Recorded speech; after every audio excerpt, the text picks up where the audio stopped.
thank you so much. Thank you to the conference. I am so excited to be here. I'm going to take you on a trip through some definitions, some behind the scenes of how artificial intelligence and machine learning works. Hint, hint, it's not Skynet, not yet. So it will be a hopeful talk. Hopefully you will leave being more inspired and more creative and knowing that humans are still in charge. My background, who am I? Who am I talking to you? I've been in design for some type on a spectrum for about 30 years. I started, for you younger folks, they used to have these things called newspapers. They were papers, they would roll up and they would give you the yesterday's news. So that's where I started as a journalist. And then at 40, I decided I wanted to get a computer science degree because, it didn't look that hard. And so I went back to school and got my master's in computer science with an emphasis in human-computer interactions. So people and technology, my jam. And this is my design ethics statement. When I first started teaching design, I kept telling my students that they had to determine what their line was when they were deciding to be designers, and I thought I should have my own line. And so my ethics statement is to amplify the beauty of humanity with design while avoiding practices that exploit its fragility. And so when I'm thinking about design, when I'm leading teams, this is my North Star, and this is where I kind of decide whether I'm going to say no in my line in the sand. And I think everybody should have one. It's good for design, but it's also good to live by as well. So, if we're going to talk about artificial intelligence, a lot of people skip over this, and I'm going to start here. It's really about data. Every day, every minute, every second, we generate data. But I want you to remember something about this. All people create data, and all data is created by people. Repeat that. All people create data, and all data is created by people. And the reason why I say that is that people tend to forget in the land of ones and zeros that all of those data points, every social media post, every image, every tweet is done by a person or has a person who is affected by it. And I think it's really important to understand that we create 2.5 quintillion bytes of data a day, and that data is used sometimes against us in models. And data is the love language of machine learning, but we must remember that data is not truth. It's only one shade of truth, right? And a lot of people use data in the creation of models as if it's the only truth. And so I'm going to talk a little bit about why data is not truth. Does anybody know what this is? It's an X-ray. Do you know the gender of the person in that X-ray? How about the race? Well, a machine learning model did. MIT students were training their model using data, and they used medical imaging to try to train a model to detect diseases. The model got really good at detecting different types of diseases in the breast, in the lungs, in the chest, but also began to spit out things like race and gender. Well, the students were dumbfounded because the data that the model was trained on did not have labels of race or gender. So how did the model, with accuracy, predict from medical imaging the race and gender of these X-rays? Well, it turns out in the clinician notes that the physicians were writing, their unconscious bias showed through. And models are exceedingly great at picking up patterns, even when they're unconscious. Everything we do ends up in code. Everything we are ends up in code. There are no unbiased creations of machine learning or artificial intelligence, and the idea of an agnostic algorithm or objectivity in AI is a myth. If a model can pick up our unconscious, subconscious thoughts on bias. It definitely can pick up our systematic biases that show up in our data. So let's not be mistaken about what happens when we use data that is generated by people into models. There is nothing there's nothing agnostic about that when it starts. So we have to acknowledge that bias will be in our models from the beginning. And I argue with mathematicians about this a lot of times, but there is no argument here. When people create data, they also infuse that data with what I call traumatized datasets. Machine learning and AI models are often harmful to us and other groups because they are fruit of a tree poisoned by the trauma of history, culture, and society. And Sasha talked about this earlier. Our models are created from traumatized datasets, and we have to de-traumatize them. Otherwise, they have traumatized outcomes. That's just truth. No argument about it for me. One of the biggest things that we do, and one of the biggest sins that we put into our models, is the sin of omission. So in America, when you go to apply for a bank loan, right, and they use data sets they use something called a FICO score, which came from an accountant in 1958, where women could not get loans on their own until 1970s. So now we're still using a FICO score from 1958 that did not include lots of women because they couldn't even apply for a loan. And so I, as a black woman, go to apply for a loan, and that data set is already set against me. That's how it's institutionalized into the sin of omission, not having black women in the data set that you're using to decide whether somebody gets a loan or not. There's also the LGBTQ community. In the United States, we have something called the census, which is the largest database in the world, where they weren't even counted until 2022, which meant that that group was not used to consider in housing, in education, in equitable, and any type of grants. So the sin of omission, to me, is one of the biggest sins that we have in our traumatized data sets. And we have inequitable variables used. So think back to the mortgages. If you only had white men who are applying for mortgages, and now you have black women applying for mortgages, since they're not even in there, the decision-making is over-indexed on white men. So that's how traumatized our systems can become when we start with traumatized data sets. We stuff models with traumatized data sets, and then we expect no human harm. Well, of course, we get traumatized outcomes. So data sets that are not representative leads to exclusionary practices in products. My mom is always mad at Alexa because she comes from the South, and Alexa doesn't understand her accent. No non-binary choices for voices, discriminatory and inequitable model outcomes. We need to rethink how we use data. We need to rethink what data sets we're using and what we're omitting when we're creating our data. And we need to think more in a human-centered design framework where we're looking at widening our narrative on the methodologies that we include to do design.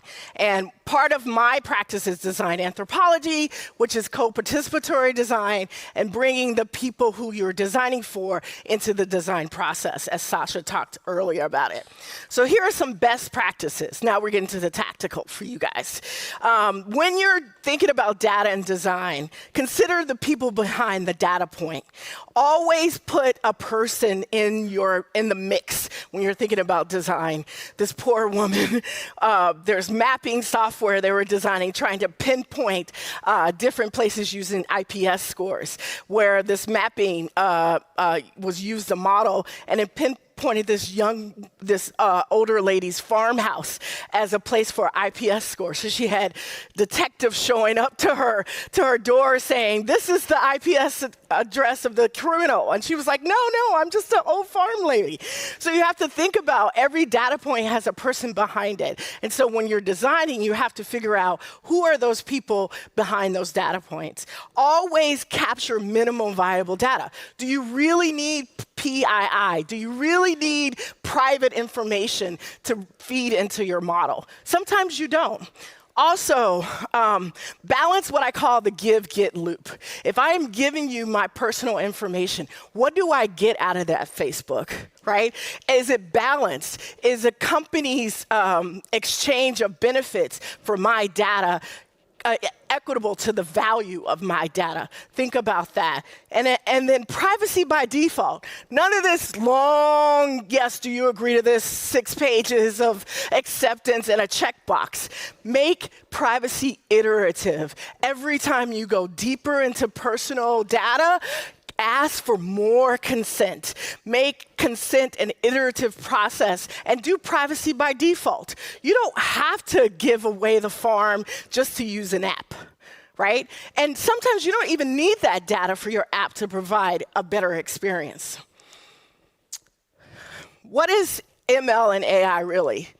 Artificial intelligence is a category of intelligent systems that perceives environment and takes actions that maximizes its chances of achieving its goal.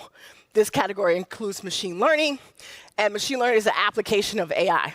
Machine learning uses past data to predict the future. This is very important. It does not predict anything that hasn't been done in the past, right? We know that machine learning happens in our real world. Just like we can see, we can hear, we can speak, machines have computer visions to see, natural language processing like Alexa and Siri and Cortana, a Google Voice, sorry, I used to work at Microsoft, and automation and recommendation engine. This is how AI shows up in our everyday life. This is the machine learning process. Again, data is collected. Data is labeled. Sasha mentioned Ghostwork, a wonderful book about how your artificial intelligent convenient experience is done by the labor of people who tell a machine that a car is a car. These people get paid maybe $2 an hour for that labor. Nothing comes cheap in artificial intelligence. So data is collected, and it is engineered, and it is labeled. By definition, data is biased. We only measure what we think matters. So that biased information goes into it. We select an algorithm. It's built. We validate that through training, and then it's deployed. And then we monitor it. This is in the real world, but using ML in product design can have significant human engagement risks. There is no one bias. There's the data bias that we talked about in traumatized datasets. There's the training and mathematical and statistical bias that happens when you're trying to validate and train a model. And then there's, to me, the most important thing we need to consider, the cognitive biases. What happens when we as humans intersect with machines? AI rewires our brain, y'all. You don't think, I tell my students, I give them an address, I say, go find it, and you can't use Google Maps. And they look at me like, how do you find something then? I was like, well, the sun sets in the, and it rises in the, and then north and south. Cognitive biases are our shortcut to life. It's how we decide and make decisions. We take heuristic shortcuts and we decide, oh, that's red, it's at the end of the light, that's a stop sign. Well, when machine learning, which doesn't do nuance well, intersects with us who take shortcuts on our thinking, disaster can happen. Things like automation bias. We check out and let the machine do all the work. Things like anchorage bias. If the machine tells us it's true first, then we believe it. Things like availability cascade. The thing that is in front of us is what we believe, and we tend not to look beyond that. And then confirmation bias. Machines are really good at serving us stuff that we already know and like. So we have to be really careful. And in mindful design, mindful AI is designed with human behavior in mind, understanding these biases, as well as collective human values and aspirations as a goal. So when you're designing with AI, you want to document and discover your data shortcomings. You want to determine how those shortcomings are going to affect the outcome of your model. And you want to decide if the applicability and desirability of AI is even there. That's not a given. Let's not fall into the rhetoric of technology inevitability. It doesn't always happen just because we can. You want to document the limitations of ML and AI in the design space. I tell my team, design to the limitation of the model, not the capability. You want to think about and anchor on serving the user with the experience, not yourself or the designer. And you want to anticipate and monitor for unintended consequences, because that is where design needs to come in. I'm just going to play this. I know I'm out of time, but I'm going to play this. I think this is good. This is the future rave sound. I'm getting lost in an underground. This is the future rave sound. I'm getting lost in an underground.